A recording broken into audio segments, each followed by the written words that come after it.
Good morning, class 11. Welcome to e-learning class. We were discussing acceleration due to gravity और last time हमने एक relation भी establish किया था about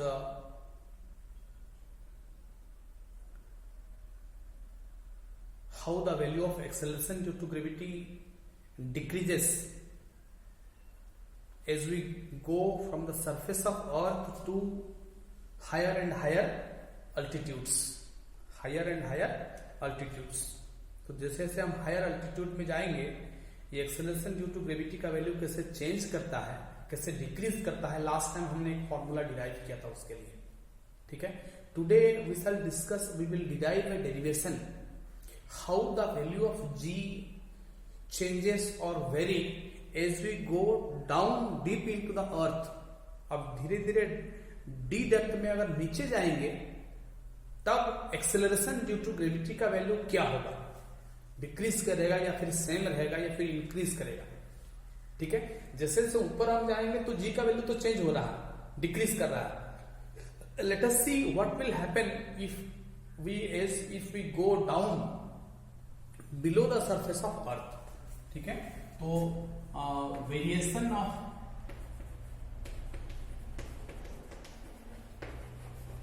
value of g with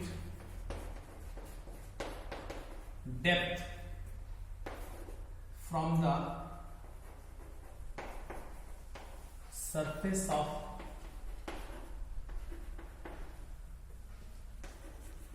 Earth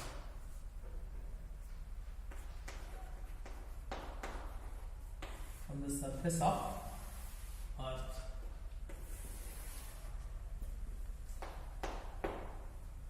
From the surface of Earth. ठीक है, देखिए एक चीज है कि अगर ये अर्थ सरफेस है और आर्क का रेडियस लास्ट टाइम हमने जिससे लिया था ये आर ई है और ये सेंटर है. ठीक है, और ये mass of Earth is M E. ठीक है, इसमें हम लिख सकते हैं कि M E the mass of Earth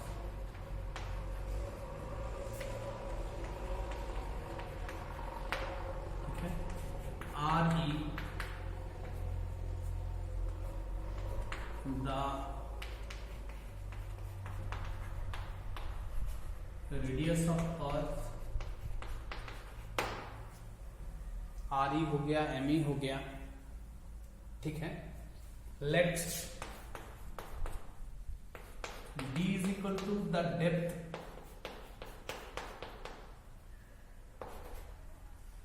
ठीक है at which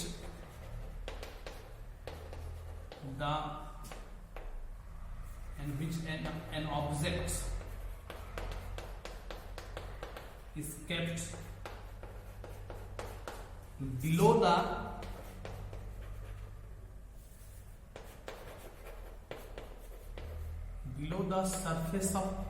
surface. मतलब सरफेस में पहले ऑब्जेक्ट को रखा गया था, यहां पर g का वैल्यू 9.8 मीटर पर सेकेंड स्क्वायर है. अब इस ऑब्जेक्ट को हम d डेप्थ में नहीं लेके चले गए. कितना डेप्थ में लेके नीचे चले गए, तो ये d डेप्थ में हम नीचे चले गए, सरफेस से d डेप्थ चले गए और उसको अब वहां हम रख रहे हैं. पहले तो रखे थे तो रेडियस तो r ही था, अब d नीचे लेके चले गए, d डिस्टेंस नीचे चले गए, d डेप्थ नीचे चले गए. ठीक है, तब ये सेंटर से कितना इसका डिस्टेंस होगा, ये होगा r माइनस डी. क्या होगा, r माइनस डी. ठीक है, तो g is the value on the surface. यहां पे मान लेते हैं कि g small d suffix d, gd is the acceleration due to gravity at a depth d अगर हम लेते हैं. ठीक है, you just note down this. me mass of Earth, re radius of Earth, ये तो फिक्स है. ठीक है, d is the depth at which an object is kept below the surface of earth. Below the surface of earth, below the surface of earth. Okay, इसको मैं मिटाऊं, इस part को मैं मिटा देता हूं।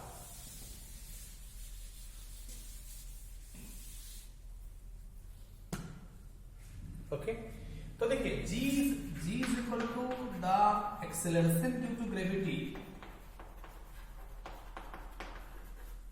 Acceleration due to gravity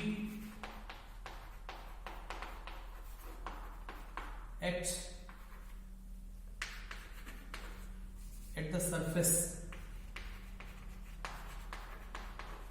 at the surface, acceleration due to gravity at the surface। अच्छा, d is equal to the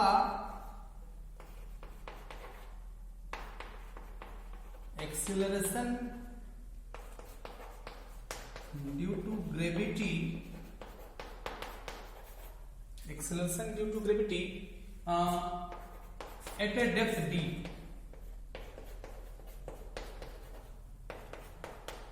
at a depth d। ठीक, अब देखिए जी डी, स्मॉल डी लिखिएगा नीचे, और ये जी है यहां का वैल्यू। डी डेप्थ लेने के बाद एक्सेलरेशन ड्यू टू ग्रेविटी का वैल्यू मान लेते हैं g of d, g D.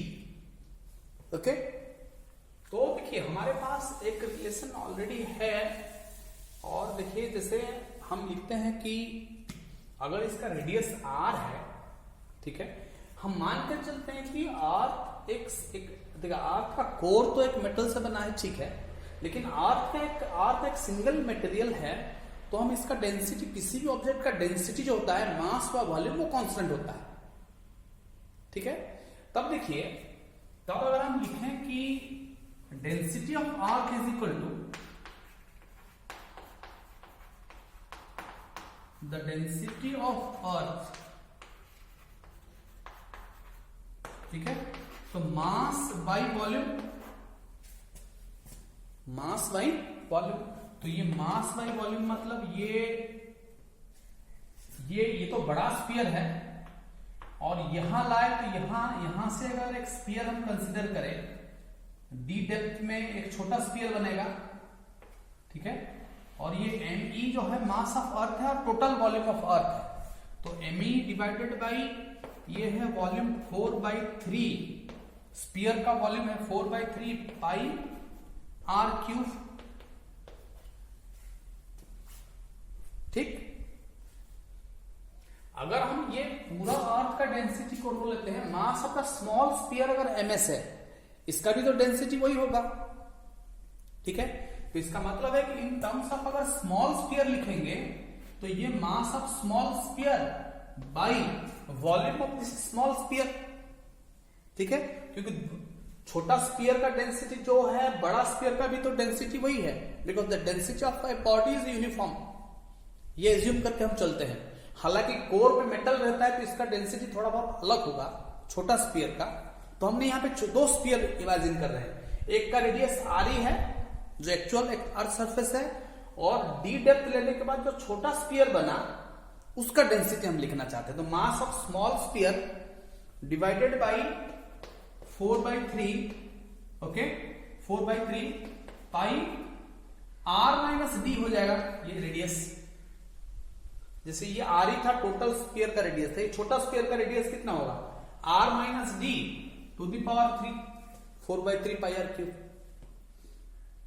ठीक, अब अगर हम इसको डिवाइड करें, ऐसे लिखें एमई बाई एमएस, मतलब मास ऑफ स्मॉल स्फीयर है, ये छोटा स्फीयर का रेडियस है। अगर ये मास को हम डिवाइड कर दें तब हम इसको ऐसे लिख सकते हैं कि 4/3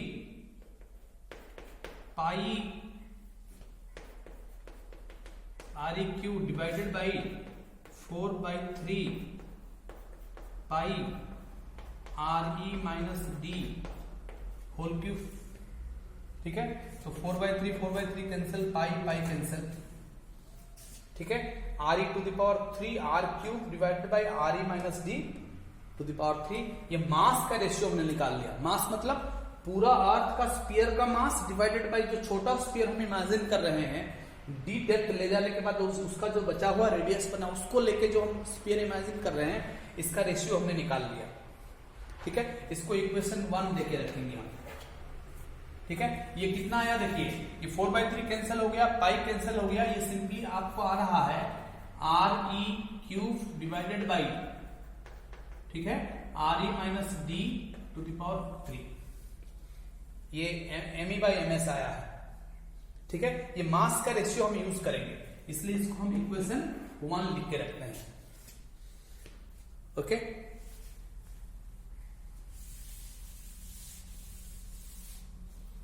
चलिए, और ये हम लिखेंगे the acceleration due to gravity on the surface क्या है, G × me बाई RE²। Okay, G at the depth D, ये क्या होगा, G × me, me नहीं ms होगा, क्योंकि D डेप्थ में इसका मास कितना, छोटा स्फीयर का मास होगा। ये G ऑन द सरफेस है तो पूरा मास हो रहा है, लेकिन इस ऑब्जेक्ट को हम D डेप्थ में लेके चले गए तो ये छोटा स्फीयर का मास होगा। ठीक है, तो G × ms डिवाइडेड बाई ये हो जाएगा RE - D²। ठीक है, अब अगर हम दोनों को डिवाइड करते हैं, क्या करेंगे, दोनों को अगर हम डिवाइड करते हैं, ठीक है, let us divide.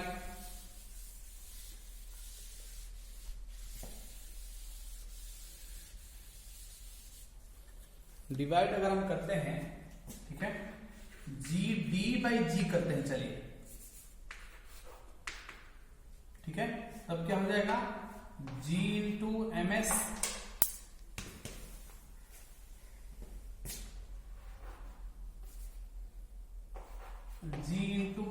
By RE - D² divided by G × me, ठीक है, divided by RE²। G cancel हो गया। ठीक है, तो ये ms/me, एक जगह इसको रख सकते हैं, और ये ऊपर चला जाएगा तो ये हो जाएगा RE² divided by RE - D²। देखिए, हमने me/ms निकाला है इतना, लेकिन हम यहां पे ms/me डालेंगे, इसका रिवर्स डालेंगे। ठीक है, कोई बात नहीं, इसको उल्टा कर देंगे। ठीक है, गौर कीजिएगा, E/s मास ऑफ अर्थ, ठीक है, ms इसको कर देंगे। ठीक है, ये s/e है ये, तो इसको अगर हम लिख देंगे, इसके बदलेंगे, इसके बाद लिखेंगे using equation 1,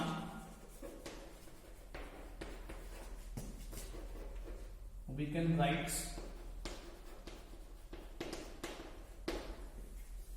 okay, we can write GD/G। ठीक है, तो ये हो जाएगा RE - D⁻3 divided by RE³ into, ठीक है, फिर ये RE² बाई RE - D²। तो ये क्यूब ये कैंसिल हुआ, स्क्वायर कैंसिल हुआ। ठीक है, तो यहाँ पे 3 था, (3) था, (2) कैंसिल हो तो एक RE बचा। ठीक है, तो ये हो जाएगा RE - D बाई RE, इतना बचेगा।